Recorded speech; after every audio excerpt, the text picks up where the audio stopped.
مکہ معاہدہ کسی ملک کے خلاف نہیں، مکمل طور پر دفاعی نوعیت کا ہے۔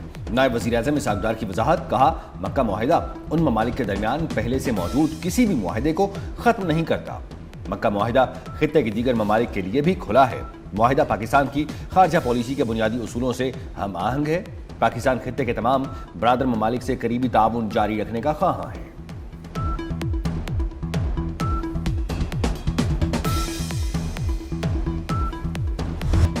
مکہ دفاعی معاہدہ ایران یا کسی اور ملک کے خلاف نہیں، جب تک رکن ممالک پر حملہ نہیں ہوتا کوئی ملک ہدف نہیں ہوگا۔ ترکیہ کے وزیر خارجہ حکان فیدان نے واضح کر دیا، کہتے ہیں ترکیہ پاکستان اور سعودی عرب کے درمیان دفاعی معاہدہ تکنیکی طور پر نیٹو کے آرٹیکل 5 جیسا ہے۔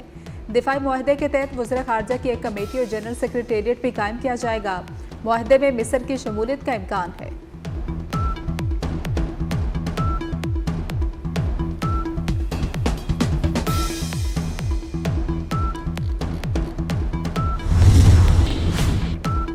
وفاقی وزراء اور ارکان پارلیمنٹ کا پاک سعودی عرب ترکی مشترکہ دفاعی معاہدے پر تینوں ملکوں کو اور ان کی قیادت کو خراج تحسین۔ وفاقی وزیر احسن اقبال نے کہا، اس معاہدے سے خطے میں امن کی کوششوں کو مزید تقویت ملے گی۔ رانا ثناء اللہ نے کہا، معاہدہ وزیر اعظم اور فیلڈ مارشل کی کوششوں کا ثمر ہے۔ وزیر اطلاعات عطا تارڑ بولے، امن معاہدے پر پورا پاکستان فخر محسوس کر رہا ہے۔ وزیر اعظم اور فیلڈ مارشل نے معاہدے کے لیے تاریخی کردار ادا کیا۔ اویس لغاری نے کہا، معاہدہ دشمنوں کے آگے فولادی دیوار ثابت ہوگا۔ شیزہ فاطمہ بولیں، وزیر اعظم اور فیلڈ مارشل کی کوششوں سے پاکستان کو اقوام عالم میں باعزت مقام حاصل ہوا۔ وفاقی وزیر طارق فضل چودھری نے تاریخی معاہدے پر قوم کو مبارکباد پیش کی۔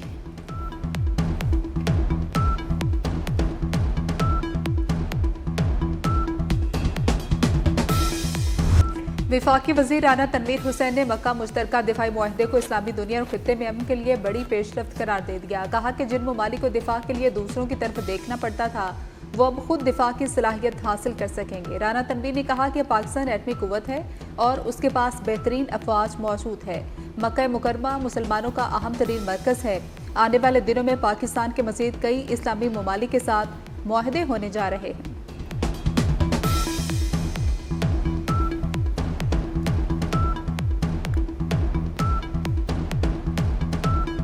پاکستانی عوام کی جانب سے مکہ امن معاہدے کا بھرپور خیر مقدم، خطے میں امن و استحکام کے نئے دور کا آغاز قرار دیا۔ کہا، معاہدہ امن، سلامتی اور استحکام کی جانب ایک تاریخی سنگ میل ہے۔ پاک ترک سعودی مکہ مشترکہ دفاعی معاہدے کی تاریخی کامیابی، اسلام آباد اور صوبائی دارالحکومتوں کو شاندار انداز میں سزا دیا گیا۔ مختلف شہروں میں برقی کمکموں، قومی پرچموں اور LED اسکرینز نصب ہیں۔ پارلیمنٹ ہاؤس سمیت اہم سرکاری عمارتوں کو برقی روشنیوں اور خصوصی سجاوٹ سے آراستہ کیا گیا۔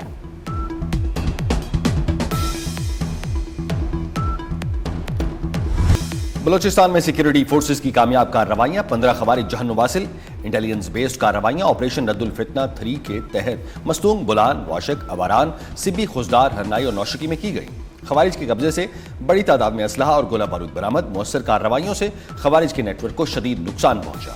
وزیر داخلہ محسن نقوی کا سیکیورٹی فورسز کو خراج تحسین، کہا سیکیورٹی فورسز قوم کا فخر ہیں، دہشت گردوں کا مکمل خاتمہ کریں گے۔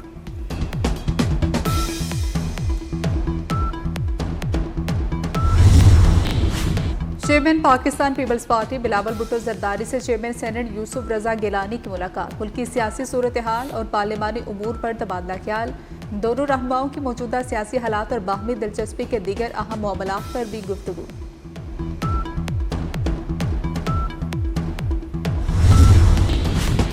آزاد کشمیر الیکشن کے تیسرے مرحلے میں پولنگ کل ہوگی۔ پونچھ ڈویژن کے صرف 4 حلقوں میں پولنگ ہوگی۔ ضلع باغ اور حویلی کے 4 حلقوں میں ووٹ ڈالے جائیں گے۔ پونچھ اور سگنوتی کے 7 حلقوں میں الیکشن مؤخر کیا گیا۔ پولنگ کا شیڈیول بعد میں جاری ہوگا۔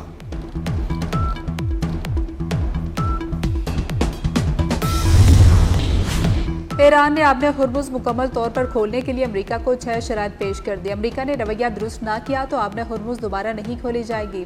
سیکرٹری قومی سلامتی کونسل محمد باقر ذوالقدر نے خبردار کر دیا، کہا کہ کبھی بھی اور کسی بھی زبان میں ایران کو دھمکایا نہ جائے، ایرانی قوم کے تقدس کی توہین نہ کی جائے۔ پابندیوں کے خاتمے، منجمد اثاثے جاری کرنے، بحری ناکہ بندی ختم کرنے اور نقصان کے ہرجانے کا مطالبہ۔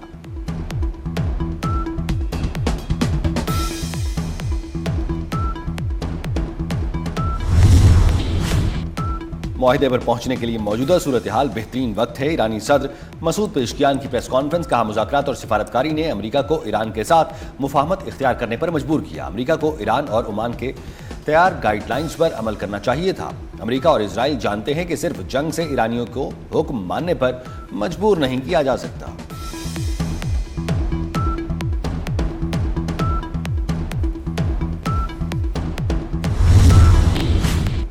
امریکہ مفاہمت کی یادداشت کی خلاف ورزیوں کا ازالہ کرے، ایرانی وزیر خارجہ عباس عراقچی کا مطالبہ۔ کہا کہ موجودہ صورتحال امریکہ کی جانب سے مفاہمت کی یادداشت کی خلاف ورزی کا نتیجہ ہے۔ آبنہ ہرمز میں عارضی جہاز رانی کے راستے سے متعلق عمان کے ساتھ معاہدے کے بہت قریب ہے۔ مسلح افواج نے آبنہ ہرمز میں نیا راستہ تلاش کر لیا۔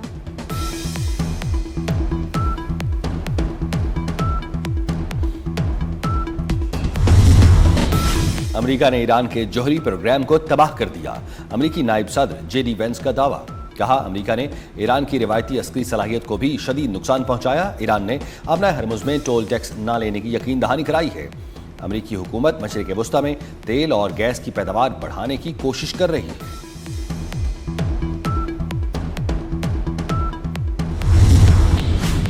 سپریم لیڈر بننے کے بعد مجتبیٰ خامنہئی کی درس دیتے ہوئے ویڈیو جاری۔ ایرانی سرکاری میڈیا پر جاری مجتبیٰ خامنہئی کی ویڈیو میں تاریخ اور مقام نہیں بتایا گیا۔ وفاقی وزیر داخلہ محسن نقوی کا لاہور ایئرپورٹ کا اچانک دورہ، امیگریشن پروسیس کا جائزہ لیا۔ مسافروں کی امیگریشن کے لیے انتظامات مزید بہتر کرنے کی استدعا پر فوری ایکشن۔ کہا مکمل سفری دستاویزات والے کسی مسافر کو نہیں روکا جائے گا۔ مسافر کی ایجنٹ کی جانب سے رقم لینے کی شکایت پر وزیر داخلہ کا موقع پر نوٹس، کیس ڈائریکٹر FIA کے سپرد، ایجنٹ کی گرفتاری کا حکم۔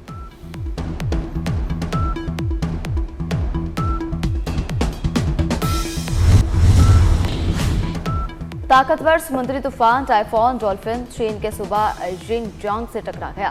چین میں ریڈ الرٹ جاری، متاثرہ علاقوں سے 99,000 افراد کے انخلا کا 1,000 زائد پروازیں منسوخ کر دی۔ رواں سال چین سے ٹکرانے والا یہ سب سے طاقتور سمندری طوفان ہے۔ ٹائفون ڈولفن اتوار کی شام 5:30 بجے مشرق ساحل سے ٹکرایا۔ طوفانی ہوا نئے صوبوں کے شوشے چھوڑنے سے مسئلے حل نہیں ہوں گے۔ کراچی درست سمت میں آگے بڑھ رہا ہے، پروپیگنڈا بند کریں۔ میئر کراچی مرزا وہاب کی لانڈھی میں سپورٹس کمپلیکس افتتاح کے موقع پر میڈیا سے گفتگو۔ کہا جب تک سیاسی استحکام نہیں آئے گا، معاشی استحکام نہیں آئے گا۔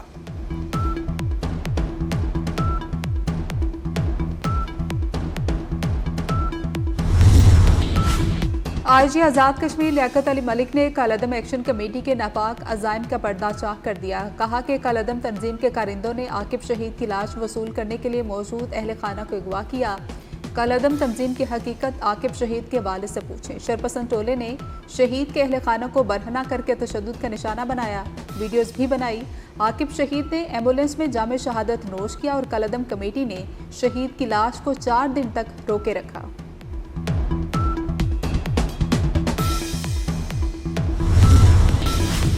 افغان طالبان رجیم کی بدعنوانی کی ایک اور داستان، امریکی تھنک ٹینک جیمز ٹاؤن نے حقائق سے پردہ اٹھا دیا۔ رپورٹ کے مطابق طالبان رجیم نے افغانستان کی معدنی دولت کو قومی خزانے کے بجائے اپنی تجوریاں بھرنے کے ذریعے بنایا۔ طالبان رجیم افغانستان کی $1 ٹریلین سے زائد معدنی دولت کو سیاسی کنٹرول کے لیے استعمال کرنے لگی۔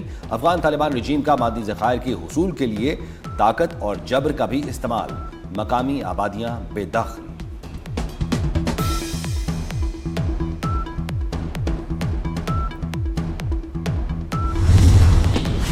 ملک میں گڈز ٹرانسپورٹرز کا پہیہ دوسرے روز بھی جام۔ کراچی اور لاہور میں گڈز ٹرانسپورٹرز نے گاڑیاں کھڑی کر دی۔ یومیہ تیل کی قیمتوں میں رد و بدل سے پریشان، ود ہولڈنگ ٹیکس 2% پر لانے اور ٹول ٹیکس میں اضافہ بھی واپس لینے کا مطالبہ کر دیا۔ کراچی پورٹ اور پورٹ قاسم پر پارکنگ کی فرمائش بھی کر دی۔ ملک کے مختلف علاقوں میں اشیاء ضروریہ کی قلت کا خدشہ۔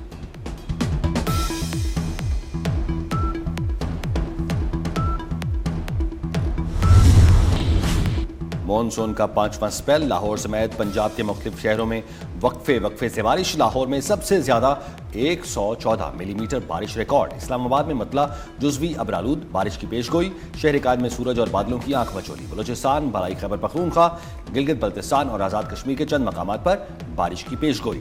محکمہ موسمیات کے مطابق بارش کا سلسلہ 13 اگست تک جاری رہے گا. پہاڑی علاقوں میں لینڈ سلائیڈنگ، ندی نالوں اور دریاؤں میں طغیانی کا خدشہ.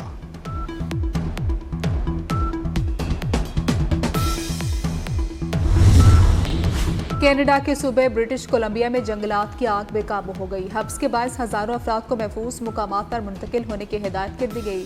جنگلات کی آگ 9,500 ہیکٹر رقبے تک پھیل چکی. سمر لینڈ، پیچ لینڈ اور دیگر علاقوں میں انخلاء کے احکامات جاری کر دیے گئے. سمر لینڈ میں جنگلات کی آگ کے باعث ایمرجنسی نافذ کر دی گئی.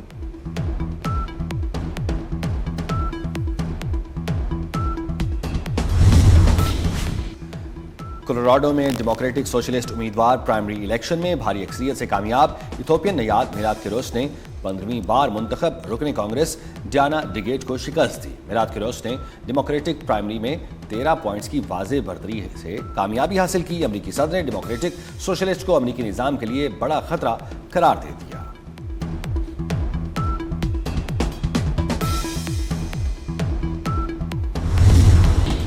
کوسوو میں اپوزیشن رکن اسمبلی نے قائم مقام وزیراعظم البین پر انڈے پھینک دیے. شیم شیم کے نعرے بھی لگائے. قائم مقام وزیراعظم نے اسپیکر کا انتخاب کرنے کے لیے مزید وقت مانگا تھا. جون انتخابات کے بعد سے کوسوو میں اسپیکر کا انتخاب نہیں کیا جا سکا. اپوزیشن جماعتوں کا کہنا تھا کہ آئینی عدالت کی جانب سے دی گئی ڈیڈ لائن ختم ہو چکی. پارلیمنٹ کا سیشن غیر آئینی ہے.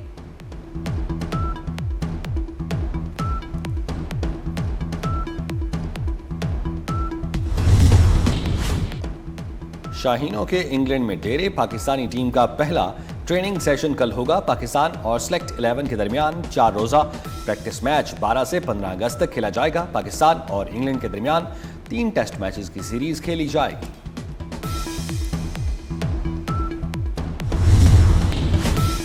قومی ہاکی ٹیم ورلڈ کپ میں شرکت کے لیے روانہ. ہاکی ورلڈ کپ 15 سے 30 اگست تک نیدرلینڈز اور بیلجیم میں کھیلا جائے گا. پاکستان ہاکی فیڈریشن نے ورلڈ کپ میں شرکت سے قبل کھلاڑیوں کو 2 کروڑ روپے کا الاؤنس بھی جاری کر دیا. رقم کھلاڑیوں کے اکاؤنٹس میں منتقل کر دی گئی. قومی ٹیم کے تمام لاجسٹک انتظامات مکمل.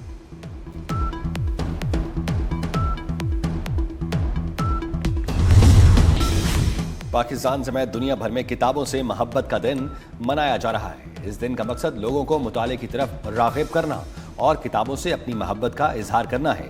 ڈیجیٹل دور میں کتابوں کی فروخت نہ ہونے کے برابر رہ گئی. پاکستان، سعودی عرب اور ترکیہ کا مکہ باہمی دفاعی معاہدہ. مکہ باہمی دفاعی معاہدے پر پاکستان کی جانب سے خصوصی نغمہ ہم سب ایک ہیں جاری کر دیا گیا. نغمے میں حرمین شریفین کی حفاظت اور خدمت کو ایک مشترکہ مقدس ذمہ داری کے طور پر پیش کیا گیا. جشن آزادی منائیں. 24 نیوز کے ساتھ قومی پرچم لہرائیں، وطن سے محبت کا اظہار کریں. جشن آزادی کی یادگار تصاویر اور ویڈیوز 24 نیوز کو بھیجیں. ہمارا نمبر آپ کی اسکرین پر ہے. آئیں مل کر پاکستان کی خوشیاں پوری دنیا تک پہنچائیں.